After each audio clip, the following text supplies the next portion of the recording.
प्रतिष्ठिता मनो मे वाचि प्रतिष्ठितम् आविराविर्मयेति वेदस्य महानी सह श्रुतं मे मा प्रभासि रणेन दीपेनाहोरात्रान् सन्दधामि घृतं वदिष्यामि सत्यं वदिष्यामि तन्मामवतु तद्वक्तारमवतु अवतु माम् अवतु वक्तारमवतु वक्तारम् ॐ शान्ति शान्ति शान्तिः तन्नो अभिवादयमनः ॐ शान्ति शान्ति शान्तिः भद्रं कर्णेभिः शृणुयाम देवाः भद्रं पश्येमाक्षभिर्यजत्राः स्थिरैरङ्गैः स्तुष्ट्वागुंसस्तनूभिः यशेम देवहितं यदायुः स्वस्ति न इन्द्रो वृद्धश्रवाः स्वस्ति नः पूषा विश्ववेदाः स्वस्ति नस्तार्क्ष्यो वरिष्ठदेवः स्वस्ति नो बृहस्पतिर्ददातु ॐ शान्ति शान्ति शान्तिः ब्रह्मानुज्ञयातिपूर्वै यो वै वेदांश्च प्रयुनोति तस्मै ब्रह्मदेवमात्मबुद्धिप्रकाशं मुमुक्षुर्वै शरणमहं प्रपद्ये ॐ शान्ति शान्ति शान्तिः ब्रह्मादिभ्यो ब्रह्मविद्यासम्प्रदायकर्तृभ्यो वंशऋषिभ्यो महद्भ्यो नमो गुरुभ्यः सर्वोपप्लवरहितः प्रज्ञानघनः प्रत्यगतो ब्रह्मैवाहमस्मि ब्रह्मैवाहमस्मि ॐ शान्ति शान्ति शान्तिः आयनं पद्मभवं वसिष्ठं शक्तिं जगद्गोत्रपराशरं च व्यासं शुकं गौरवं महन्तं गोविन्दयोगीन्द्रमतास्य शिष्यं श्रीशङ्कराचार्यमतास्य पद्मं पादं च हस्तामलकं च शिष्यं तं गोरकं वाल्मिककारुण्यं यस्माद्गुरुं सम्प्रपमानतोऽस्मि ॐ शान्ति शान्ति शान्तिः। इसका भी मंगलाचरण है। विवेक चूड़ामणि लेंगे अभी। ओम सर्ववेदांत सिद्धांत गोचरं तमगोचरं गोविन्दं परमानन्दं सद्गुरुं प्रणतोऽस्म्यहम्। ओम शान्ति शान्ति शान्तिः।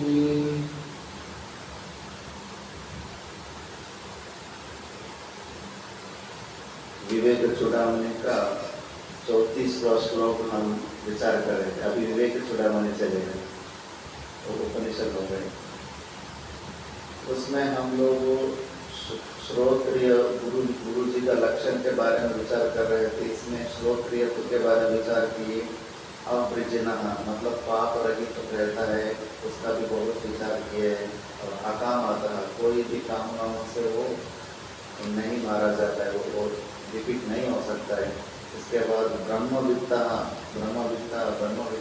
के बारे में देखे थे। नहीं, ब्रह्मविद्ता नहीं, ब्रह्म निपरतः के बारे में कल देखे थे। फिर टीका में आपको वो लक्षणों का लास्ट में थोड़ा कुछ बचा हुआ है। अत्र श्रोत्रियत्वादीनां विशेषणानां व्यावर्तकत्वं नास्ति। ब्रह्मवित्त में अश्रोत्रियत्वस्य पापस्य कामतत्वस्य च असंभावितत्वात्, किन्तु वस्तुसत्तया तेषां तादृश गुरुज्ञापकत्वं संभवति इति स्वरूपलक्षणमेव मंतव्यम्। जैसे अभी लक्षण किए है ना, हर समय जो भी हम लोग विशेषण कुछ लक्षण देते हैं वो व्यापक होता है, डिफरेंशिएटर, अन्य चीजों से वो अलग कराता है। जैसे नील कमल ऐसा बोलेंगे, उसमें नीलम रूप एक विशेषण है, वो नीलम रूप विशेषण बाकी कमल लोटसों से वो अलग करा देता है, अलग करके इसमें सेपरेट आइडेंटिटी देता है। जब भी हम लक्षण करते हैं और विशेषण लगाते हैं वो व्यावर्तक होते हैं। अभी श्रोत्रियत्व, अवृजिनत्व, अकामहतत्व, ब्रह्मवित्तत्व, क्या ये भी ऐसा ही व्यावर्तक है क्या? मतलब जैसे नील कमल बोले तो मतलब उसमें नीलत्व विशेषण है और कमल तो बहुत है। उसी प्रकार गुरुदेव में भी श्रोत्रिय गुरु भी है और अश्रोत्रिय गुरु भी है क्या? मतलब पापी गुरु भी है और पुण्य गुरु भी है क्या? गुरु में ऐसा भी व्यावर्तक है क्या? ऐसा नहीं, ये व्यावर्तक वाला लक्षण नहीं है यहाँ गुरुदेव। मतलब गुरुदेव मतलब यही होना चाहिए, यदि ये नहीं हम तो गुरु ही नहीं बन सकता है। ऐसा नहीं हो सकता कि पाप वाला गुरु, पाप रहने वाला गुरु, अश्रोत्रियत्व गुरु, अब्रह्मवित्तत्व गुरु, कामहत गुरु, ऐसा नहीं हो सकते। गुरु मतलब यही, इसको स्वरूप लक्षण बोलते हैं। वो दूसरों से अन्य तरह के बताने वाला नहीं, दूसरों से अन्य तरह के बताने लक्षण तटस्थ लक्षण बोलते हैं। जैसे पृथ्वी गंधवती, पृथ्वी किसको कहते हैं? जो जहाँ जिसमें गंध आता है वो सब पृथ्वी है। पूरा दुनिया में जहाँ भी आपको गंध आता है वो सब पृथ्वी का तत्व ही है। इसलिए जब भी कोई फूल की तरफ से वहाँ से खुशबू आते रहते हैं, वो वायु का तत्व नहीं है। वायु पृथ्वी के परमाणु को लेकर हमारा नाक तक पहुँचा देता है। इसलिए जहाँ जहाँ गंध होता है वो सब पृथ्वी, वही पृथ्वी है। ऐसा उस प्रकार से देखो, ऐसा गंध तो एक विशेषण लक्षण किया है। वो लक्षण क्या कर रहा है? जल, वायु, अग्नि और जो भी इतना बाकी चीजें, उन सब चीजों से पृथ्वी को अलग करा रहा है। उस प्रकार ये ऐसा कोई व्यावर्तक लक्षण नहीं है, ये तो स्वरूप लक्षण है। जैसे सच्चिदानंद स्वरूप, ये स्वरूप लक्षण माना जाता है। स्वरूप यह लक्षण है, वो किसी से अन्य चीज को व्यावर्तन करके नहीं पता है। यदि व्यावर्तन करने वाला विशेषण वो हो जाएंगे फिर अद्वैत का सिद्धि नहीं होगा। मतलब ब्रह्म से भी अलग कोई कुछ है। आत्मा और अनात्मा का विवेक भी है ना, केवल एक बाल वचना ही। यदि आत्मा से अतिरिक्त कुछ होगा तो अनात्मा से अलग आत्मा है ऐसे कहना बनता है। जब आत्मा से अतिरिक्त कुछ है ही नहीं, इसलिए वो भी एक प्रकार का बाल वचन ही। वास्तव में एक परमात्मा का सच्चिदानंद स्वरूप लक्षण से ही ठीक लक्षण बढ़ता है। जब यह समझ में नहीं आता है फिर शास्त्र में क्या करता है कि अब इनको सीधी सीधी बात समझ में नहीं आ रही, इनको तटस्थ लक्षण से समझाना पड़ेगा। तटस्थ लक्षण मतलब लक्ष्य है। जैसे गंगायाम गोशाह, गंगा नदी में गाँव है, गंगा नदी में गाँव रहने से बह के चले जाएंगे। इतना बोलने पर भी आपका गाँव है, हमारा गाँव तो गंगा जी में है ऐसा बोलते हैं। फिर गंगा जी का किनारे में है, ऐसा हम लोग लक्षण करना पड़ता है। तो उसी प्रकार परमात्मा क्या है? सगुण रूपी वाला शरीर है, सृष्टि का करता है, पालन करता है, ये सब लक्षण बताए। फिर ये सब लक्षण बताने के बाद उसी उपनिषद फिर बताएंगे वो अदृश्य है। यदि वो रूप है तो वो अदृश्य कैसे बनेगी? मतलब उनका ज्ञान हो ही नहीं सकता है इंद्रियों के द्वारा। ज्ञानवत्वम दृश्यत्वम, जिसका ज्ञान हमको हो जाता है वो दृश्य वस्तु कहलाता है। भले ही आकाश और वायु आंख को नहीं दिखाई पड़ता है, लेकिन उनका ज्ञान हमको हो जाता है, इसलिए वो भी दृश्य कोटि में आ जाते हैं। जिसको जिस चीज का ज्ञान हो जाता है वो सब दृश्य वस्तु है। लेकिन परमात्मा का ऐसा किसी कोई भी इंद्रिय से ज्ञान नहीं होता। तो परमात्मा का ज्ञान होने हो गए तो फिर बता दीजिए कैसे कौन सा कलर है, कितना वजन है, ये सब बताओ, कुछ नहीं बता पाएंगे हम। इसलिए वो परमात्मा का सीधा सीधा आप इंद्रिय के द्वारा गोचर नहीं कह सकते। फिर उनको तटस्थ लक्षण के द्वारा, फिर वो जब उपनिषद बोले तो अदृश्य है और अननु है, आरस्व है, अक्रिया है, अवृण है, जो भी लक्षण हम बताएंगे तब पता चले कि अब उस समय उनका जो भी पहले शरीर बताया गया था उसके अंदर कर्तृत्व का आरोप किया था, वही सृष्टि को बनाने वाला है, फल देने वाला है, वो सबको हटा के फिर उस समय वो सगुण रूप से उनको हमको श्रद्धा बढ़ी है। अब परमात्मा को दुनिया से हटा के एक और सगुण रूप को परमात्मा के ऊपर हमारा मन टिका है। जब एक ही जगह मन टिका सिर्फ वहाँ उपाधि को हटाने से वहाँ चैतन्य का व्यक्त हो जाएंगे।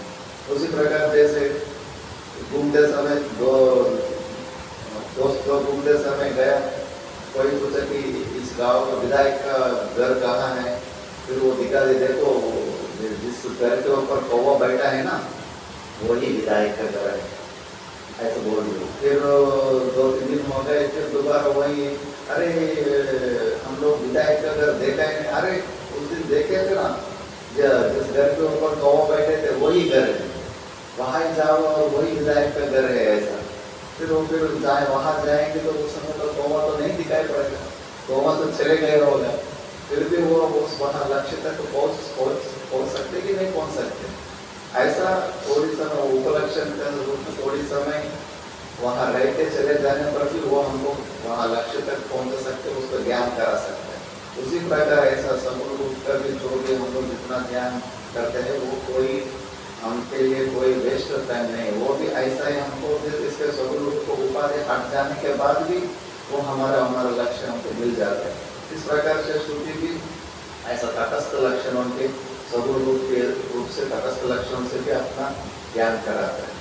और दूसरा एक व्यावर्त लक्षण से भी श्रुति कराता है। कैसे? नेति नेति, ये परमात्मा नहीं है, ये अन्नमय कोश नहीं, प्राणमय कोश नहीं है, ये परमात्मा नहीं, ये जो भी हमको वस्तु का भान हो रहा है, ज्ञान हो रहा है, वो सब ये नहीं, ये नहीं, ये नहीं। और जो बच गया साक्षी रूप से, बस ये नहीं करते करते अंतिम में जो बच जाता है बस वो ही आपका स्वरूप है। इस व्यावर्त लक्षण, ऐसे 3 प्रकार के लक्षणों के द्वारा ही हम परमात्मा को जान सकते हैं। अभी 3 प्रकार के लक्षणों से केवल परमात्मा हमारी बुद्धि की केवल लक्ष्य इंडिकेट हो सकता है, इस प्रकार के वो समझाते हैं, वो ही लक्षण है। अब यहाँ गुरुदेव ने इतना लक्षण जो भी किया है वो व्यावर्त वाला लक्षण नहीं, स्वरूप लक्षण समझना चाहिए। मतलब गुरु है तो ऐसा ही होना चाहिए, ऐसा नहीं कि अश्रोत्य श्रोत्य तो ना होने पर भी कोई दूसरा गुरु हो सकता है, पाप रहने वाला भी गुरु हो सकता है, इच्छा रहने वाला भी गुरु हो सकता है, ऐसा नहीं हो सकता। गुरु मतलब ऐसा तो श्रोत्रिय तो अकाम तो अवृत्ति तो पाप है तो ये होना ही चाहिए, इस भावना से बता दें। इसलिए किंतु वस्तुतः देशम तादृ गुरु ज्ञापकत्व संभवती स्वरूप लक्षणम एवं मंतव्यम, इसको स्वरूप लक्षण में आप लोग समझना चाहिए। इसके बाद और एक विशेषणता, अहेतुक दया सिंधु बंधु आनमताम सताम, ये भी एक लक्षण दिया गुरुदेव को। मतलब अहेतुक दया सिंधु है, वही टीका में देखिए, ना विद्यते हेतु यस्याः सा अहेतुकी तादृशी या दया परदुःख प्रहाण इच्छा तस्याः सिंधुः आश्रयः इत्यर्थः। ना विद्यते हेतु यस्याः, जिसका कोई कारण नहीं देखा। हम लोग दुनिया में जो भी है ना, हमारे ऊपर कोई भी करुणा दया दिखा रहे हैं ना, हर जगह कैलकुलेटिव है, हमसे उनको कुछ प्रयोजन होने वाले इसलिए दया दिखाते हैं। हर जगह कुछ ना कुछ कैलकुलेटिव मन में रख के ही तो दया करना दिखाते हैं। फिर यहाँ जो जीवन में कुछ है वो अहेतुक का दया से, ऐसा नहीं कि हमको दक्षिणा चढ़ाए उन्हीं को पाठ पढ़ाएंगे, हमको प्रणाम के उन्हीं को पाठ पढ़ाएंगे, ये सब कुछ नहीं होता है। बिना मतलब से हर किसी के ऊपर वो करुणा दिखाते रहते हैं। पर दुख का प्रहाण इच्छा तस्याः, परों की दुख की इच्छा को हटाने का उनका स्वभाव बन चुका है। फिर तस्याः सिंधु मतलब वो आश्रय समुद्र है, करुणा की आहे तो दया का समुद्र है वो। और इतरस्य दयालो अपि दया अन्यत्र दुख दर्शनेन स्वस्यापि जात दुःखत्वात् तन्निरासार्थकम् अहेतुकम् इति। क्योंकि हम लोगों का दुख भी है ना, माता पिता भी हम लोगों का दुख हटाते हैं, दोस्त भी कभी कभी हम लोग बहुत बार दया दिखाते हैं, लेकिन वो सब लोग जो भी दया दिखाते हैं ना, उसमें कुछ है तो ये मेरा दोस्त है, दोस्त को धर्म को देखकर वो दया दिखाते हैं, ये मेरा पुत्र है, पुत्र को धर्म को लेकर वो दया दिखाते हैं, क्योंकि दूसरा दोस्त के ऊपर हम दया नहीं दिखाते ना, दूसरा पुत्र के ऊपर दया नहीं दिखाते ना, वहाँ कुछ निमित्त होता है, उस निमित्त को लेकर वो दया दिखाते हैं। लेकिन यहाँ पर जीवन मुक्ति कुछ ऐसा नहीं है। अस्य तो ज्ञान महिमा स्वतः व परतः दुख अप्रसक्ते केवलम जनाः तरन्तु संसार वारिणीति इच्छा परम वित्तान काले इति भावः। मतलब जब वो समाधि से उत्थान काले, समाधि से जब बाहर आएंगे, अस्य तो ज्ञान महिमा स्वतः व परतः दुख असक्ता, दुख का अप्रसक्ते है, उनको तो कोई दुख को चांस ही नहीं, क्योंकि वो तो शरीर से तादाद में कोई हटा लिया है, उनको दुख पहुंच नहीं सकता है। इसलिए हम लोग, यदि हम लोगों को ज्ञान हो गए ऐसा, जब भी मन लगता है कि आप देखना चाहिए सुख दुख आपको छू रहा है कि नहीं छू रहा है। यदि सुख और दुख आपको अंतःकरण को टच कर रहा है, मतलब कोई डांट दिया और उससे बाहर तो कुछ नहीं बोले, अंदर ही अंदर थोड़ा दुख महसूस हुआ, तब तो आपको ज्ञान नहीं हुआ। ज्ञानी को दुख को स्पर्श भी नहीं कर सकता है। जब तक ये सुख दुख को अंतःकरण को छू रहा है सूक्ष्म रूप से, तब तक हमारे तादाद इस अंतःकरण के साथ बनी हुई है, पूर्ण ज्ञान निष्ठा अभी तक नहीं हुआ है। केवल जनाः तरन्तु, इसलिए ऐसे जीवन मुक्ति पुरुष में दुख होने का कोई संभावना है नहीं। केवल सब लोग तरन्तु, सब लोग संसार वारिणी, संसार से बाहर, बहुत सब लोग ये संसार समुद्र को पार करे, इस प्रकार की इच्छा से समाधि से बाहर, विज्ञान कलम समाधि से बाहर आते समय ऐसी भावना आता है। अब ऐसी भावना क्यों आता है, आगे का श्लोक में भी गुरुदेव के बारे में बहुत अच्छा श्लोक आएंगे, बताएंगे, क्योंकि उनको स्वभाव हो चुका है परोपकार करना। फिर उनको बंधु आनमता, बंधु बोला गया है गुरुदेव को। बंधु शब्द का अर्थ क्या है बता रहे, बंधु दुख हारकः इत्यर्थः। बंधु वही को हो सकता है कि दुखों को जो हटा सके, लेकिन हम लोग के लोग में कैसे हो रहे बंधु, सबसे ज्यादा बंधु लोग ही दुख देते हैं दुनिया में, विपरीत उस अर्थ का पूरा अन्याय ही कर रहे हैं संसार में। कलयुग में इतना घोर होता है, सबसे ज्यादा दुख हम लोग को बंधु लोगों से मिलता है। सुई जैसे बात करना, हर समय कुछ न पाव खींचने का ये काम करते रहते हैं। लेकिन यहाँ बंधु का अर्थ है दुख का हारका, दुखों को हटाने वाला है। केशव किनका है, आनमताम सताम पृथ्वी भवताम सत्पुरुषाणाम इत्यादिना। अभी पृथ्वी भवताम आगे श्लोक में है, पृथ्वी प्रश्रया, पृथ्वी ये सब आगे आएंगे। मतलब सेवा शुश्रूषादि साष्टांग प्रणाम करके जो विनम्रता से गुरुदेव के पास जो आता है, उन लोगों के प्रति एक सद्गुरुदेव और ऐसा बंधु है, दुखों को हराने वाला है। सत्पुरुषाणाम इत्यादिना शिष्यस्य लक्षणम परिज्ञाय एव ते उपदिशन्ति इति सूचितम। ये भी बहुत अच्छा से ध्यान रखना, ये पॉइंट भी। शिष्यस्य लक्षणम परिज्ञाय एव ते उपदिशन्ति, शिष्य का लक्षण देखकर ही वे उपदेश करते हैं। इसलिए हर किसी को वो नहीं है, उसमें कम से कम मिनिमम अधिकारी को होना चाहिए शिष्य में। यदि शिष्य में वो लक्षण नहीं है, कुछ गड़बड़ है, फिर वो लोग उपदेश नहीं करते। ये भी ध्यान रखना चाहिए। भले ही वो अहिति को दया में कोई कारण नहीं देखते, लेकिन शिष्य के अंदर थोड़ा अधिकारित्व, श्रद्धा, विनम्रता, ये सब चीज शिष्य के अंदर देखता है। वो देखने के बाद ही वो अपना कृपा दिखाना शुरू करते हैं। श्रूयते किला तत्र न असूयकाय अवृजनवे शकाय इदम अशिष्याय नो देयम इत्यादि। स्मर्यते गीतायां, गीता में बता दिया है, ना असूयता है, जो असूय रखता है उन व्यक्ति के लिए कभी भी उपदेश नहीं करना चाहिए। और अनरिजर्वे टेढ़ा, अंदर एक और मन में एक है और वाचों में एक है, मनसा एक है, वाचों एक है, अन्यत्र। उस प्रकार का जो स्ट्राइट फॉरवर्ड जिसके अंदर नहीं होता है, उनके लिए भी उपदेश नहीं करना चाहिए।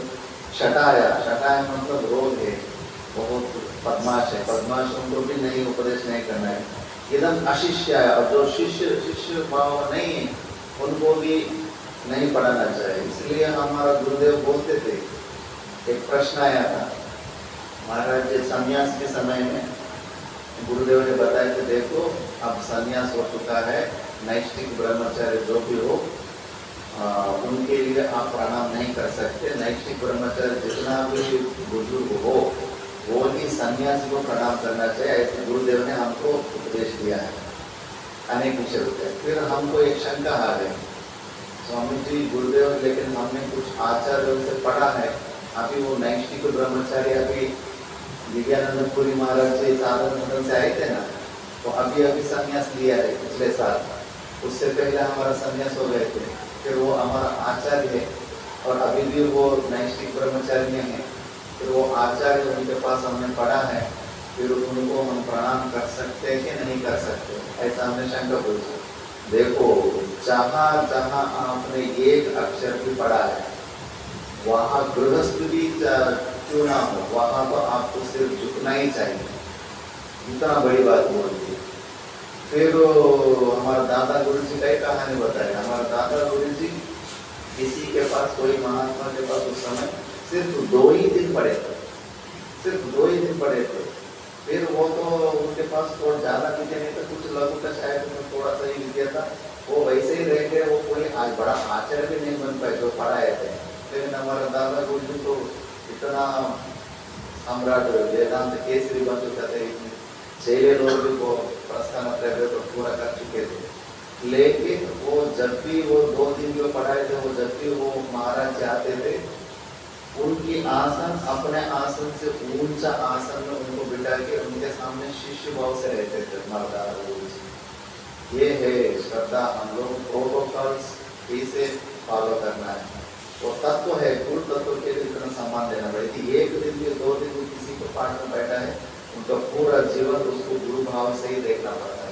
इसलिए सोच समझकर किसी के पास पाठ में बैठने के लिए जाना चाहिए, नहीं तो वो दोष लगेगा हम लोगों को।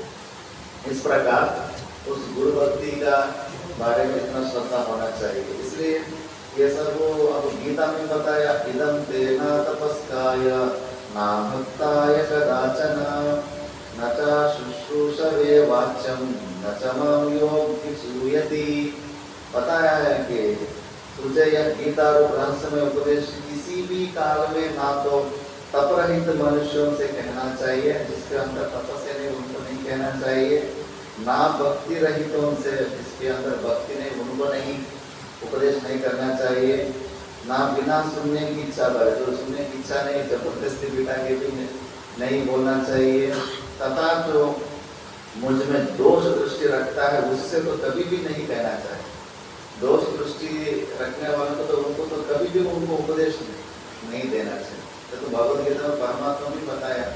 इसलिए ये सब चीज़ों को देखकर गुरुदेव ऐसा नहीं कि शिष्य को बिना सोच समझकर उपदेश करते हैं कि उस दिन परीक्षा करेंगे, इसके अंदर कुछ लक्षण है कि कम से कम साधना तो कुछ संपत्ति प्राप्त करने का संभावना है, उसी समय फिर गुरुदेव निर्णय करेंगे इनको उपदेश करना या नहीं करना है। ऐसा तो बहुत पुरुषों को देखा है, 10 साल 12 साल अभी कर दिए। कर्नाटक में एक सिद्धारूढ़ स्वामी जी नाम थे, तो उनका गुरु जी को पहले तो गोबर उठाने का काम है, सिर्फ 12 साल तक बात ही नहीं किया है, 12 साल के बाद उपदेश किया है। उस प्रकार इतना समय तक तो परीक्षा में रखा जाता है। फिर इस प्रकार गुरुदेव का लक्षण बताया, इस प्रकार का लक्षण से युक्त जो भी हो उस प्रकार का गुरु को हम लोग आश्रय करना चाहिए। गुरुदेव का जो भी विचार है हमारा कपोल कल्पना से नहीं होना चाहिए। गुरुदेव ऐसा होना चाहिए, सब शास्त्र बोलना चाहिए गुरुदेव कौन है, क्या क्या लक्षण होना चाहिए। फिर अभी आगे भी पता रहे तो गुरुदेव के पास कैसे जाके पूछना है। इदम उपसदनम समीप गमनम, अब गुरु के पास जाने का तरीका बता रहे, श्लोक उच्चारण करेंगे। तमाराध्य गुरुं भक्त्या प्रश्रय सेवनै प्रसन्नं तमनुप्राप्य पृच्छेद्यातव्यमात्मनः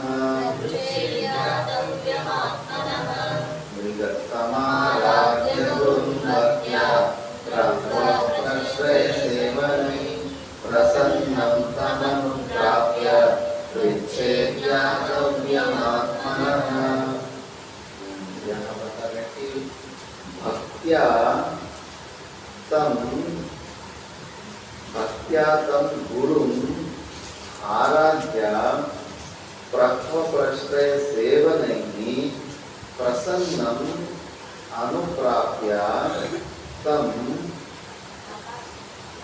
आत्मनः ज्ञातव्यं पृच्छेत्। मतलब जब गुरु जी के पास जाते हैं भक्ति के द्वारा प्रक्व प्रश्रय सेवन ही। अब प्रक्व क्या है, प्रश्रय क्या है, सेवा क्या है, पूरा टीका में विवरण आएगा। ये सब गुणों से युक्त आप आराधना करके प्रसन्नम तमनुप्राप्य, जब वो गुरुदेव प्रसन्न मुद्रा में जब रहेंगे, रिलैक्स मोड में, फिर तब उस समय आत्मनः ज्ञातव्यं पृच्छेत्। आलतू फालतू की बातें नहीं है, आत्मा के बारे में, मोक्ष के बारे में जो प्रश्न है उसके बारे में पूछे। ऐसा नहीं कि जर्नलिस्ट जैसे प्रश्न के ऊपर प्रश्न के ऊपर हर समय, चलते समय, गिरते समय, हर समय प्रश्न पूछना नहीं। जब गुरुदेव रिलैक्स मूड में रहेंगे, फिर हम लोगों की तरफ अभिमुख हुआ है, मतलब हम लोगों की तरफ बात सुनने के लिए तैयार है, तब वो प्रसन्न मुद्रा में जब रहेंगे, तब हम लोगों को शंका में समाधान करना चाहिए। फिर उसी को टीका में बहुत अच्छा है, यहाँ ये विवरण कहीं पर भी नहीं मिलेगा। भक्ति, भक्ति क्या है, भक्ति ही पूज्येषु अनुरागः मानस धर्मः।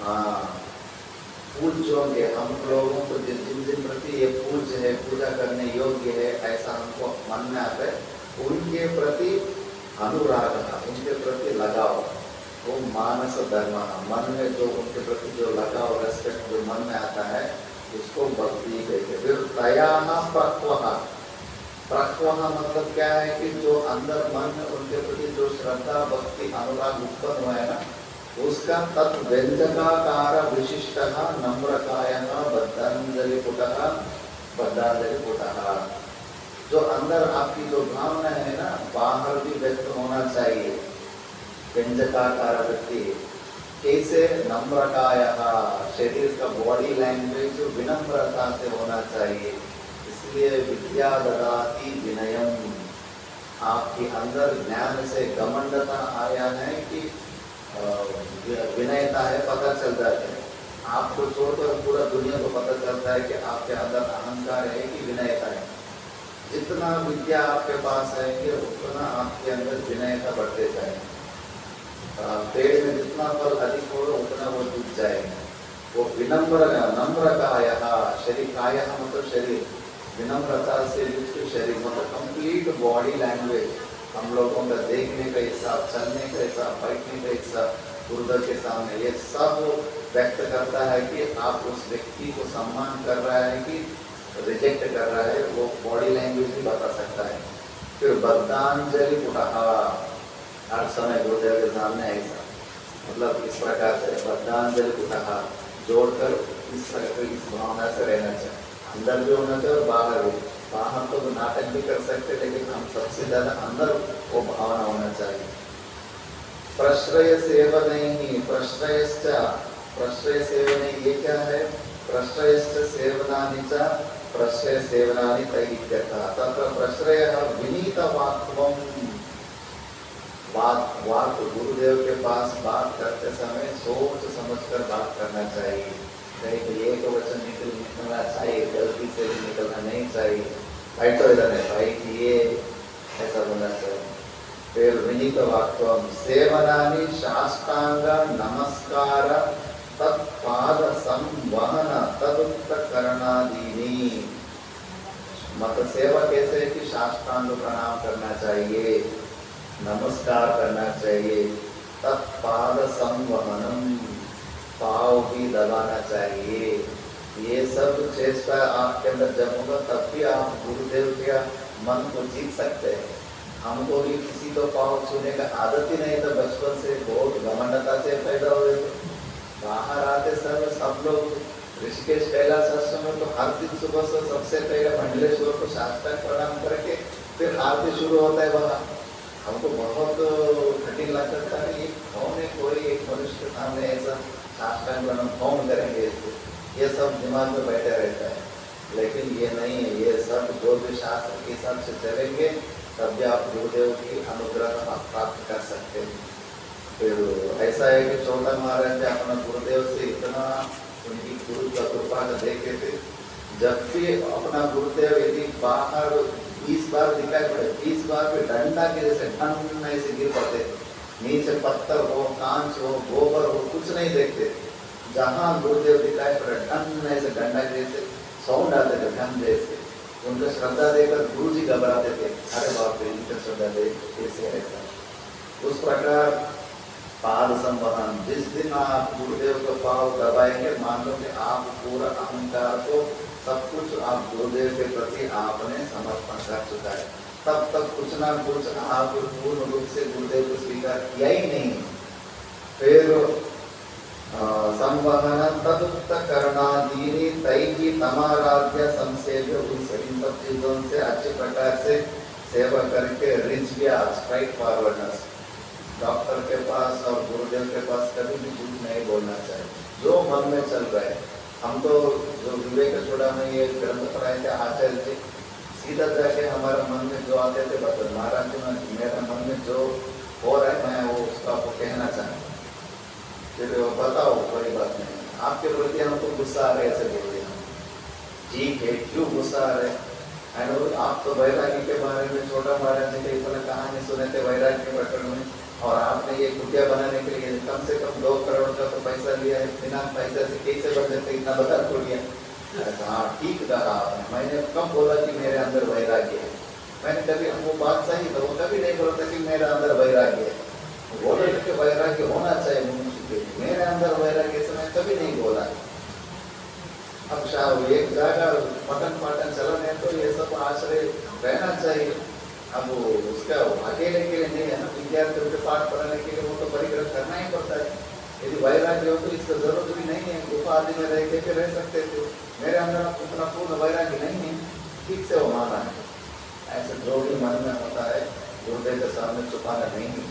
गुस्सा की वृत्ति हो, जो भी वृत्ति हो, पूरा की पूरा सीधा का सीधा बोलना चाहिए। तया सेवया प्रसन्न, फिर इस प्रकार से सेवा करते समय ऐसा नहीं कि मैं आपको सेवा किया हूँ, आप मुझे सब कुछ पढ़ाना चाहिए, अधिकार नहीं चलना। ये गलती भी हमने किए थे, यही स्वामी जी के पास हमको बताया था कि व्याकरण भी आपको पढ़ाएंगे, और 6 महीने हो गए अभी शुरू भी नहीं किया व्याकरण पढ़ाना, और कुछ बीच बीच में महाराज जी व्याकरण तो पढ़ाएंगे, ऐसा पूछ के 10-15 बार पूछ लिया। एक दिन पूरा गुस्सा आ गए, बेटा के पूछते मैं क्यों आपको पढ़ाऊँ, क्या मुझे आप पैसा दिया है क्या मैं आपको नौकर हूँ क्या, क्यों पढ़ाऊँ आपको मैं?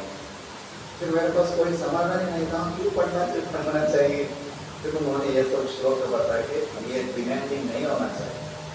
मतलब आप सेवा तो कुछ कैलकुलेशन के हिसाब से आप किया है, अच्छे मन से कुछ सेवा किया ही नहीं आपने।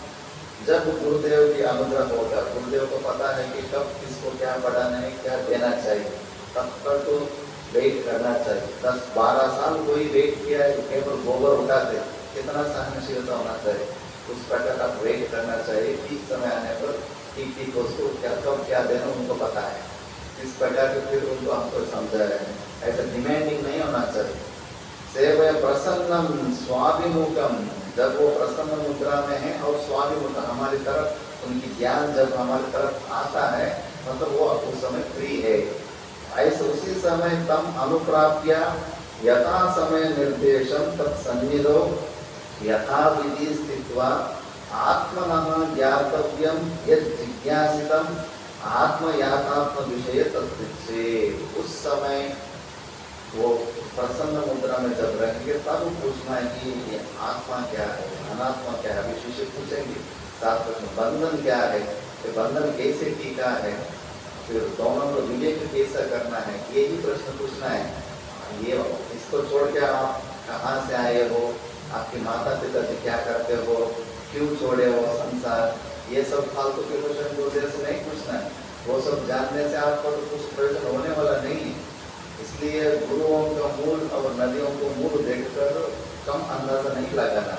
गंगा जी का मूल में देखे तो गोमुख में बस 1 फुट का ही चौड़ाई है, इतने आ रही है, ये कोई नदी है, ये तो नाला है, ये इतना छोटा ये तो क्या हो सकता है। फिर उसको समुद्र के नजदीक जाके देखो, 20 किलोमीटर का चौड़ाई भी है गंगा नदी का कोई जगह में। इसलिए मूल मत उसी प्रकार जो गुरुदेव बन चुका है तो पहले ही ऐसा कोई गरीब घर में पैदा हो चुका होगा, उस समय उनको कोई अवकाश ही नहीं होगा, उसको देखकर हम अंदाजा नहीं लगा सकते। जैसे क्रिश्चियनों का जीसस, वो तो कारपेंटर का बेटा था, कारपेंटर का बेटा था। जब उन्होंने इतना बड़ा सत्तू बन के वापस आए तो उनका घर में तो उनको कोई सम्मान ही नहीं, क्योंकि बचपन से देखे ना ये तो वही वो कारपेंटर का बेटा है, वो कितना सत्पुर बने उनको वहाँ कोई कीमत नहीं होता। इसलिए गुरुदेवों को मूल पूर्व हिस्ट्री को देखकर कम अंदाजा नहीं करना चाहिए। इसी प्रकार ये सब फालतू के प्रश्न भी नहीं पूछना चाहिए। तो जो पूछना है आपका क्या है, दुख है, समस्या, दुख का निमित्त शरीर में फंसा हुआ है, इसका यही प्रश्न पूछना चाहिए, अन्य प्रश्न नहीं पूछना चाहिए। फिर भक्त्या प्रश्रय सेवनैः आराध्या इति अनेन आराधयितुः मनसि वचसि काये च शुद्धत्व रूप त्रिकरण शक्ति रुक्ता। मतलब ये प्रश्रय सेवनैः आराध्य इति अनेन, ये सब कहने से आराधयितुः मतलब जो आराधन करने की इच्छा रहता है ना, वो मन से, वचन से और शरीर से तीनों प्रकार से शुद्धत्व रूप त्रिकरण शुद्धि रुकता। जब आप वाक से विनीत वाक को, मधुर वाक को, हर चीज के लिए परमिशन, महाराज मैं आपसे एक प्रश्न पूछूं क्या, ऐसा प्रश्न पूछने से पहले परमिशन पूछ के फिर प्रश्न पूछना है। सीधा धनाधन जर्नलिस्ट जैसे, न्यूज रिपोर्टर के जैसे प्रश्न पूछना नहीं है। प्रश्न पूछने के लिए परमिशन मांग के प्रश्न पूछना है। एक विनीत वाक को होते, विनय का प्रदर्शन होता है। और मन में भी अच्छे कभी भी गुरुदेव के प्रति नेगेटिव वृत्ति नहीं बनाना है। हम स्वयं भोगे हैं, जिस दिन गुरुदेव के प्रति हमको क्रोध का वृत्ति आया है, उस दिन पूरा दिन खराब निकलता है। कुछ पढ़ाई में मन नहीं लगता है और कुछ गड़बड़ होते रहते हैं, तबीयत बिगड़ जाते हैं, हर प्रकार के नुकसान होते रहते हैं। कभी भी मन के अंदर गुरुदेव के प्रति नकारात्मक वृत्ति लाना ही नहीं। आंखों के सामने कुछ जैसे दत्तात्रेय भगवान भी है, कभी कभी लोगों को हटाने के लिए वेश्याओं को बगल में रखे और दारू बॉटल को हाथ में रखे ही वो दूर करना चाहते हैं। इसका मतलब नहीं कि वो बहुत दोष से ग्रसित है, ऐसा उस प्रकार से गुरुदेव उपाधि में कोई भी दोष दिखाई ना पड़ने पर नहीं, ये सब हमारा गुरुदेव तो साक्षात परमात्मा स्वरूप है। इस प्रकार का मन के अंदर वृत्तियां बनना चाहिए, नहीं तो कोई सीमा नहीं होता है। नकारात्मक बुद्धि में सोचने के लिए बहुत कुछ गलती करते हैं। ये सब मन से जब गलती करेंगे वो तरह गुरुदेव को पहुंच जाता है, किसी भी व्यक्ति को। इसलिए मैंने बताया कि मनसा, मन से कैसे हम लोग पाप कर्म करते। दूसरों का अनिष्ट चिंतन, एक कहानी पुराण में आता है, श्रीमद् भागवत रहस्य में। दो मित्र लोग रहते हैं, एक राजा और एक लकड़ी का श्रीगंध का लकड़ी का व्यापार। दोनों बचपन से बहुत अच्छे दोस्त थे और हर दिन शाम में वॉकिंग निकलते, बहुत हंस के कूद के आराम से जीवन बिताते रहते।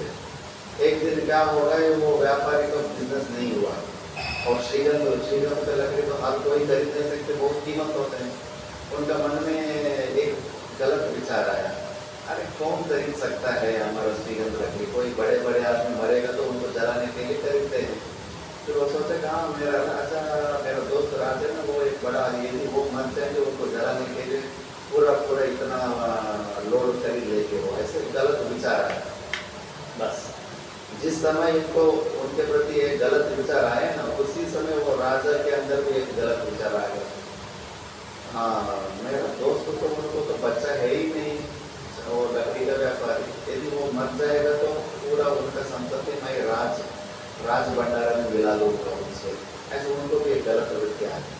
फिर दोनों लोग सामने शाम में मिल रहे हैं, जब मन के अंदर विकार पैदा होता है और उस समय तो केवल उसको का नाटक करना पड़ता है और अच्छी प्रकार से आंख मिलाकर बात भी नहीं कर सकते। फिर वो दोनों लोग ऐसा ही एक हफ्ते तक ऐसे ही परेशान हो रहे थे। इससे पहले बहुत आनंद से बिताते थे और अभी एक दूसरे का आंख से आंख मिलाकर बात भी नहीं कर पा रहे। फिर वो राजा ने पहले गलती नहीं किए थे, फिर उनको ये शास्त्र की बात पता था। फिर वो राजा ने पूछा, अरे भाई 1 हफ्ते से हम लोग ऐसा क्यों है, आप मेरे बारे में कुछ गलत सोचा था क्या? फिर उनको व्यापारी को याद आया, हाँ मैं 1 हफ्ते पहले मैंने एक दिन ऐसा सोचा था, मेरा लकड़ी कौन खरीदेगा, कोई बड़ा आदमी मरने से खरीदेगा, आप यदि मर जाए तो मेरा लकड़ी का बिजनेस होगा, ऐसे मैंने गलत विचार आया था। अरे बाप रे, फिर राजा को समझ लिया, अच्छा यही कारण था, तो उस वृद्धि से फिर गलत गलत आ गए। फिर राजा फिर व्यापारी को बहुत दुख लगा, देखो मेरी स्वार्थ के लिए मेरा दोस्त को मौत की मैंने इच्छा कर लिया, चाहे मैं कैसे जीवन जी रहा हूँ, मेरा तो कोई बच्चा है ही नहीं, संबंध है नहीं, क्या करूँ मैं ये सब संपत्ति को, मैं ऐसा करूँगा करके वो पूरा मैं मेरा संपत्ति मेरा बाग पूरा ये राजा को ही वीलनामा मतलब बुद्धि का ही वीलनामा लिख के वो लिख देता है। फिर राजा को भी जब इनके अंदर अच्छा वृत्ति आया, राजा के अंदर भी और अच्छा एक वृत्ति आया, देखो भाई मेरा दोस्त कितना कठिनाई में उनको व्यापार नहीं हो रहा है, मैं ऐसा करूँगा मेरा पैलेस के अंदर जितना भी मिट्टी के दरवाजे है ना, सब कुछ भी कभी लकड़ी से बना दूंगा, ऐसा वो खरीदने की इच्छा किया, उनके मन के अंदर ऐसा वृत्ति है। इस प्रकार से मन के अंदर वृत्तियों को बहुत सोच समझकर हम लोग संभालना चाहिए। बाहर जितना भी हम नाटक करते रहेंगे, लेकिन वो तरंगे वहाँ पहुँच जाता है, इसलिए किसी का अनिष्ट चिंतन नहीं करना है। बिल्कुल जो पूर्वजन्म की वजह से वो लोग यदि कर रहे हैं तो उनके प्रति किसी के प्रति गुस्सा आदि क्या आ गया तो उसको वहाँ ही मार दें। मन के अंदर उनको प्रणाम करके गलती हो गई, शायद मैंने पूर्वजन्म में आपको कोई हिंसा किया होगा, इसलिए अभी आपके ऊपर मुझे अभी गुस्सा आ रहा है, उसको ऐसा अंदर ही अंदर प्रणाम करके माफ कर देना, वो प्रारब्ध वहाँ खत्म हो जाएगा, नहीं तो बढ़ते जा रहे हैं। इस प्रकार मन से भी हम लोग बहुत शुद्ध सोच रखना चाहिए। गुरुदेव के प्रति यदि नकारात्मक विचार रखेंगे वो पहुँचता है, कारण वहाँ तक पहुँचता है। सीधा सीधा क्या सोच रहे हैं आप नकारात्मक वो पता नहीं चलता है, लेकिन आपके प्रति उनको भी गुस्सा और अस्वस्थता पैदा हो जाता है। फिर इसलिए आए वो काया भी थोड़ा शरीर देखना, जैसे गुरुदेव आ रहे हैं, भीड़ की जैसे वहाँ पड़ा है, और गुरु की तक कभी कभी इस यहाँ लेंगे, बहुत नियम है, गुरु जी का आगे कभी आप नहीं चल सकते, साथ में नहीं चल सकते, 2-3 कदम पीछे चलना चाहिए। और ऐसा है कि जो गुरु जहाँ पाँव रखा है, मिट्टी में उसका निशान पता है, वो पाँव उस निशान में भी पाँव नहीं रख सकते, भले बाहर की शरीर बाहर की क्रियाओं से भी ऐसा नहीं चाहिए। अब वो गुरु जी आ रहे हैं और आप खड़ा हो तो उठा भी नहीं है, वो तो तिरस्कार हो गए, गुरुदेव की तिरस्कार हो गया, आप पूरी गुरुदेव को कुछ माना ही नहीं, कोई सम्मान दिया ही नहीं। ऐसा बहुत बड़ा बड़ा काय से शरीर से भी ऐसा पाप हो सकता है। इसलिए जो शिष्य होता है गुरुदेव के पास जाने से पहले मनसा वचसी कार्य तीनों प्रकार का शुद्धत्व रहकर ऐसा गुरुदेव के पास जाएंगे, कोई भी गुरुदेव मुक्त हो जाएंगे। जैसे हमारा दादा गुरु जी ब्रह्मचारी अवस्था में उत्तरकाशी में गए थे। उत्तरकाशी में उस समय तपोवन महाराज जी और ऋषिकेश कैलाश आश्रम के बड़े महाराज जी दोनों ही ऊपर नीचे कुटिया बना के रहते थे। और कैलाश आश्रम के बड़े महाराज जी तो प्रतिज्ञा करते थे, मैं तो बहुत लोगों को पढ़ाया हूँ, अब मैं किसी को नहीं पढ़ाऊंगा, केवल मैं निधि दिया सर आप विचार समाधि के लिए मैं उत्तरकाशी आए हूँ, ऐसा निर्णय करते थे।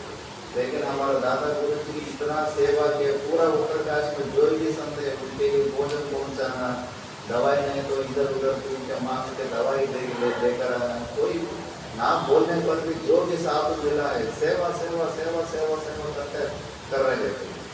इतना उनकी ये सब मनसा वाचा कर्मना उनकी इतना सब देख लिए थे। फिर तो सफ़ेद कपड़े में थे हमारे दादा गुरु जी, उनको अन्य क्षेत्र में एक दिन भिक्षा भी नहीं दिए थे। उस समय पूरा उत्तरकाशी में जितना संत लोग सब लोग जाके वहाँ काली कमली से लड़ाई करते थे।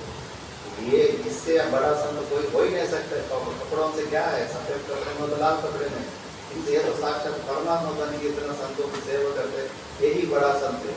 मतलब एक ब्रह्मचारी के लिए पूरा उत्तरकाशी का संतों काली कमली अन्य से लड़ाई किए थे, मतलब कितना लोगों का मन जीता था।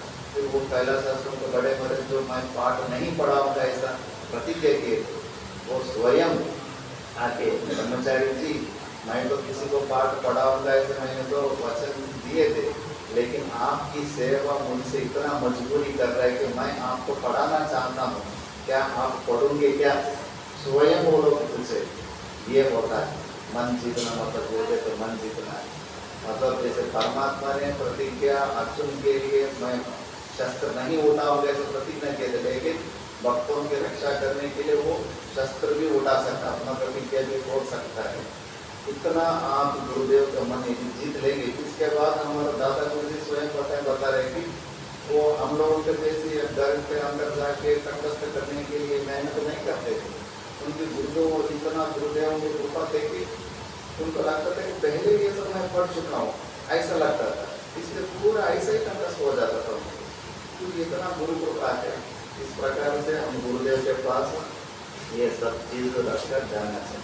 अब ये सब चीज़ पता ही नहीं, हम भी कैसे कैसे पहुँचे हमको पता है, ठीक जैसे पहुँचे, किसी को खाना भी ठीक से नहीं किया हम लोग, ये सब वो जान कर ही फिर ऐसा गुरुदेव के पास जाएंगे, फिर जो भी हम लोग चाहिए वो सब चीज़ मिल सकते।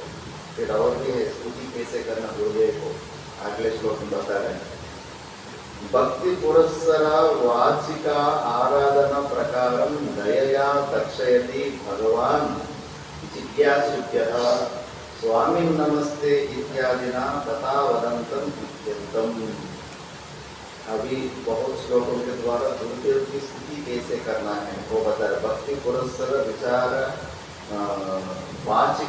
वाचिकाकार आराधना प्रकार, जैसे हमको तो वाणी दिया परमात्मा ने, उस वाणी के द्वारा गुरुदेव की सेवा कैसे स्तुति कैसे करना चाहिए वो दिखा रहा है। उसका उच्चारण करेंगे। स्वामी नमस्ते नतलोक बंधो, स्वामी नमस्ते नतलोक बंधो, कारुण्य सिंधो पतितं भवाब्धो, कारुण्य सिंधो पतितं भवाब्धो, मामोद्धरात्मीय कटाक्ष दृष्ट्या, मामोद्धरात्मीय कटाक्ष दृष्ट्या, ऋष्यादिकारुण्य सुधाभिवृष्ट्या, कारुण्य सुधाभिवृष्ट्या। मिलकर स्वामी नमस्ते नतलोकबन्धो, कारुण्य सिंधो पतितं भवाब्धो, मामोद्धरात्मीय कटाक्ष दृष्ट्या, ऋष्यादिकारुण्य सुधाभिवृष्ट्या। इस प्रकार स्तुति करना चाहिए। हे स्वामी, हे स्वामी, ये सब टीका में बताएंगे स्वामी किसको कहते हैं। नतलोक बंधु हो, मतलब जो नमस्कार करते हैं उनका आप बंधु, उनका दुख को हरण करने वाला हो। कारुण्य सिंधु हो, करुणा का सिंधु समुद्र हो आप। और नमस्ते, जैसे जो कारुण्य सिंधु आपके लिए नमस्ते।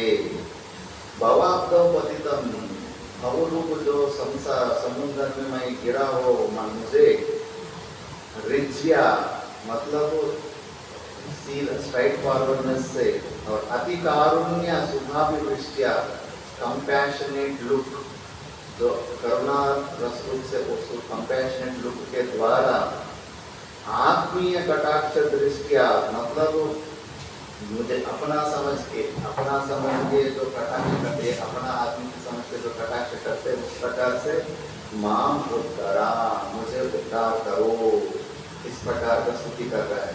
उसी को अब वो टीका में देखेंगे क्या है ये सब। पहले बता रहे कि नतलोक बंधो हो, नतानां कृतनतीनां लोकानां जनानां बंधुः दुःख मोचकः।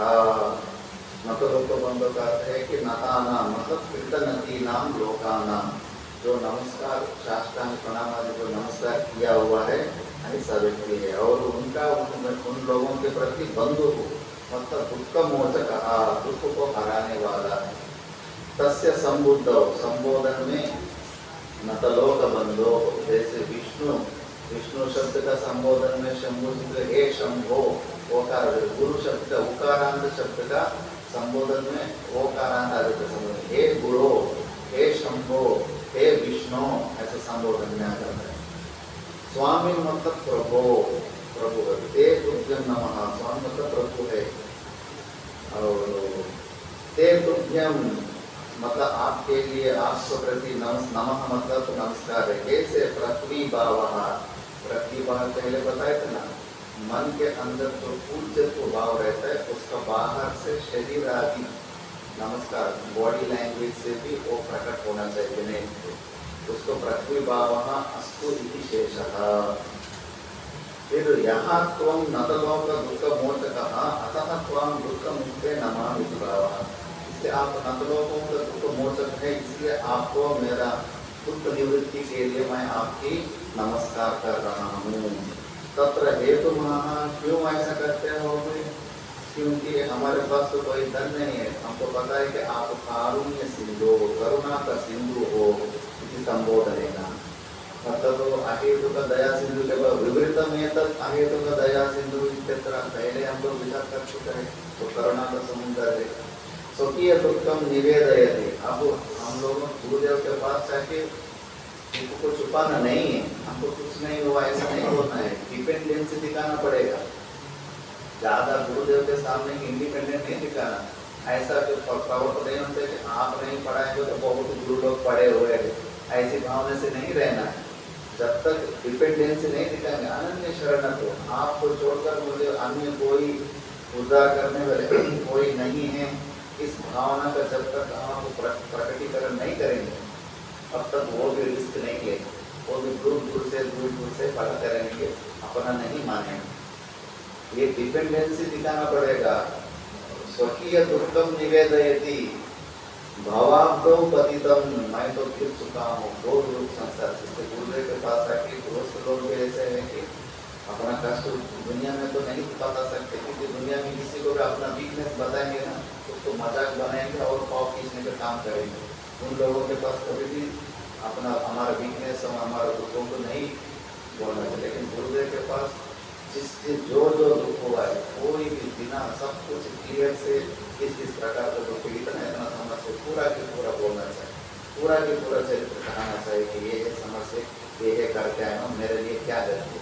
इसलिए भवाब्दो पतितम, वहाँ शर्माना नहीं चाहिए, पूरा की पूरा हमारा दुख जिस स्थिति में है जो कुछ हम लोग करें पूरा व्यक्त करना चाहिए। क्यों? जन्म जरा रोग मरण अनर्थ संकुले। जन्म जरा वृद्धावस्था रोगों से, मरना मौत के डर से, अनर्थ संकुले ये सब अनर्थ का चैन से, संसार समुद्रे पतितम, संसार समुद्र में मैं गिरा हूँ इत्यर्थः। उस प्रकार के हमारा स्वकीय दुख को निवेदन करना चाहिए। इदानीं तम निवृत्ति प्रार्थयते माम उद्धरा। उसको निवृत्ति करने के लिए पूछना चाहिए, हमको हमारा उद्धार कीजिए गुरुदेव, हमको मत छोड़ो, हमको कभी नहीं छोड़ना, हमको आप छोड़कर अन्य कोई शरण नहीं है, ये प्रार्थना करना चाहिए। उसमें कोई शर्माना नहीं चाहिए, उससे आपका कोई गुलामी नहीं बन सकता। आप इतना विनयता से गुरुदेव के पास जाएंगे, गुरुदेव का हृदय में आपका स्थान होगा। घमंडता से रहेंगे तो दूर दूर ही आपका स्थान रहेगा। फिर जन्मादि बंधन निर्मुक्तम गुरु इत्यर्थः। जन्मादि जो बंधन है उसको निर्मुक्त कीजिए, इस प्रकार की भावना से हम गुरुदेव के पास डिपेंडेंसी दिखाना चाहिए।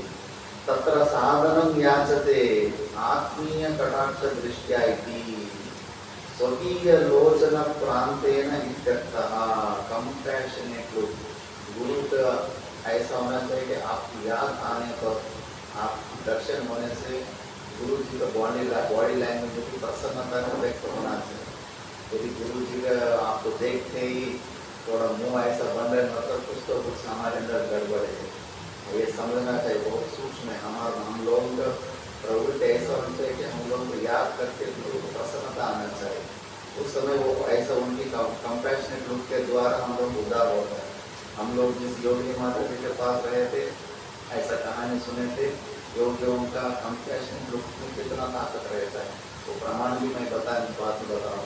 वहाँ मौसम्बी का पूरा खेत था, पूरा कीड़ा पड़ा हुआ था, जब वो योगिनी माता के कमरे के अंदर तो पूरा दीवार को कम से कम 10 लाख का कीड़ा मान लो, इतना कीड़ा पूरा पूरा कमरे को चिपक गए थे।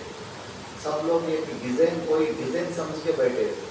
जब वो योगिनी माता जी दरवाजे खोल के जब बाहर आए, जो भी दर्शन करके पूरा की पूरा देखकर ऐसा ही बारिश की जैसे नीचे गिर के प्राण छोड़ दिया। फिर किसी को समझ में नहीं आया कि ये क्या हो रही है, ऐसी घटना कैसे हो रही है सब। फिर वो कोई बात ने पूछा कि ये क्या है, बोला कि उनको उन्नत गति मिलने वाला है, अगले जन्म मनुष्य जन्म मिलके वो क्रम से मोक्ष पाने वाला है। फिर उस समय वो योगिनी माता जी एक कहानी बताया कि साधु दर्शनम पाप नाशनम। नारद जी का ही कहानी बताया, जब लोग वैकुंठ लोक में विष्णु जी का ही वेट कर रहे थे, तो विष्णु जी किसी एक का इंतजार में थे। सब लोग देवता लोग पूछा आप किसका इंतजार में? मैं एक साधु सब कुछ का इंतजार में, साधु दर्शनम पापनाशनम ऐसा कहा। तो नारद जी जब आए, नारद जी आते ही हाँ नमस्कार साधु दर्शनम पापनाशनम ऐसा कहा। नारद तो पहले ही डरते थे विष्णु जी का लीला से, हे भगवान मुझे ही कुछ गति पता नहीं, नारायण नारायण कह के घूम रहा हूँ, हमारे ऊपर दोबारा कोई परीक्षा है क्या? ऐसा नहीं नहीं नारद, आप तो संत है, साधुओं के दर्शन से किया जानकर या ना जानकर जो पाप भी नष्ट हो जाता है। हंसते रहे नारद है, ये कैसे हो सकता है? ठीक है आप भूलोक में जाओ, एक कीड़ा है वो पिष्टा को गोला गोला बना के ले जाता है, सबसे ज्यादा गोबर आदि को, उसको दर्शन दे दो। फिर उन्हें भूलोक में आया और वो कीड़ा को दर्शन दिया, और वो तो योगी थे, योग भाषा में ओ नारद जी आपका इस जन्म मेरा दर्शन हो गए, मेरा तो उद्धार हो गए, ऐसा करके वो प्राण छोड़ दिए। नारद जी को समझ में नहीं आया, तो वापस से बोलते वो तो प्राणी छोड़ते मुझे कुछ समझ में नहीं आया, कोई बात नहीं कुछ दिन इंतजार कर। फिर कुछ दिन के बाद एक बोला कि भूलोक में एक पेड़ के ऊपर एक तोता है, वो राम राम कह रहा है, उसको जाके आप दर्शन दे। फिर वो ऐसा ही आया और दर्शन दिया, वो भी हो नारद जी मेरा ये जन्म भी धन्य हो गया, आपका दर्शन हो गया, साधु दर्शन पापनाशन ऐसे कि वो भी प्राण छोड़ दिए। फिर नारद जी को लगा कि और कोई चाल चल रहा है, हमको फिर परीक्षा में डाल रहे हैं। फिर गौतम के पास है कि गुरुदेव हमको तो कुछ पता नहीं, वो भी प्राण छोड़ दिया, मुझे तो डर लग रहा है कि कोई चिंता नहीं और कुछ दिन इंतजार करो। फिर कुछ दिन के बाद बोलो कि कोई एक राजा को बेटा हुआ था, बोला कि आप जाकर आप उस बेटा को दर्शन दे के आ गए। नारद जी को तो डर लग रहा है, पहले तो दो जी प्राण छोड़ दिए, अभी बेटा प्राण छोड़ेंगे, राजा तो छोड़ेंगे नहीं हम लोग। तो डर डर के गए और वो बेटा को देखो तो वो बेटा योग भाषण में बात करे, वो गुरुदेव आपकी कृपा से मुझे ये मनुष्य जन्म मिला। अरे कैसे ऐसा पूछा? पहले तो मैं वो कीड़ा बन के घूम रहा था, आपके दर्शन से एक उन्नत जन्म मिला है, तोता का जन्म मिला है, और उसमें थोड़ा तोता से राम राम को ही सिखा दिए थे, उसमें भजन भी हो गए। फिर दोबारा आपका दर्शन हो गए, अब मेरे लिए तो मनुष्य को योनि मिल गई, अब मैं परमात्मा को याद करके साधना करके मुक्त हो जाऊँगा। साधु दर्शनम पापनाशनम ऐसा करो। उस प्रकार की उस योग्यता वाले यदि गुरु है ना, उनकी केवल एक कृपा दृष्टि भी बहुत काफी है। इसके लिए सूत संहिता का प्रमाण भी दे रहे, उत्तम ही सूत संहितायाम यस्यानुभव पर्यंत बुद्धि सत्वे प्रवर्तते तदृष्टि गोचराः सर्वे मुच्यन्ते सर्वकिल्बिषैः। केवल दृष्टि गोचर, करुणा दृष्टि से किसी को गुरुदेव ने आत्मीय दृष्टि से, करुणा दृष्टि से देख भी लिया तो उनका उद्धार हो जाता है। इसलिए तो गुरुदेव हमारे दादा गुरु जी आप शरीर में ना होने पर भी उनका निर्वाण उसमें हजार किलोमीटर दूर से भी मेहनत करके वहाँ आते हैं। उनकी करुणा दृष्टि केवल एक कृपा दृष्टि है। जब हमारे गुरुदेव स्वयं बताए थे, गुरुदेव जी को कृष्णानंद महाराज जी, गिरीश महाराज जी गुरुदेव का सेवा में लगा दिए, और हमारे गुरु जी को स्वयं बताया कि उतना श्रद्धा नहीं थे दादा गुरु जी के प्रति शुरुआत में। सेवा करने में तो सब लोगों को परेशानी होता है, ऐसा गुरुदेव इतना गंभीर है कि बताते कि हर समय डर लगता था, नजदीक जाने में भी डर लगता था। फिर वो सेवा से हटने के लिए कृष्णानंद महाराज जी के पास आके बोल दिया। फिर कृष्णानंद महाराज जी ने डांटा कि कितना मूर्ख हो तुम, एक झलक, एक 2-3 सेकंड का दर्शन के लिए हजारों किलोमीटर से बड़े बड़े विद्वान, बड़े बड़े इतना दूर से 2 सेकंड के दर्शन के लिए, महाराज के दर्शन के लिए आते हैं। ऐसा महापुरुष को आप 24 घंटे सेवा साथ रहने से मौका मिल रहा है और आप ये उससे आपको पाव के पीछे हट रहा है। ऐसा जानने के बाद पता चले हाँ ये सामान्य व्यक्ति नहीं है। जैसे हमारे गुरुभाई भी बताया था कि अवधूत अभयानंद महाराज परदादा गुरु जी, उन्होंने भी बताया कि राम जी को सब लोग सामान्य समझ रहे, सामान्य नहीं है। इस प्रकार ऐसा गुरुदेव का एक कटाक्ष दृष्टि भी हम लोगों को उद्धार कर सकता है। और समय का अभाव हम बाकी हम दोपहर में देखें। ओम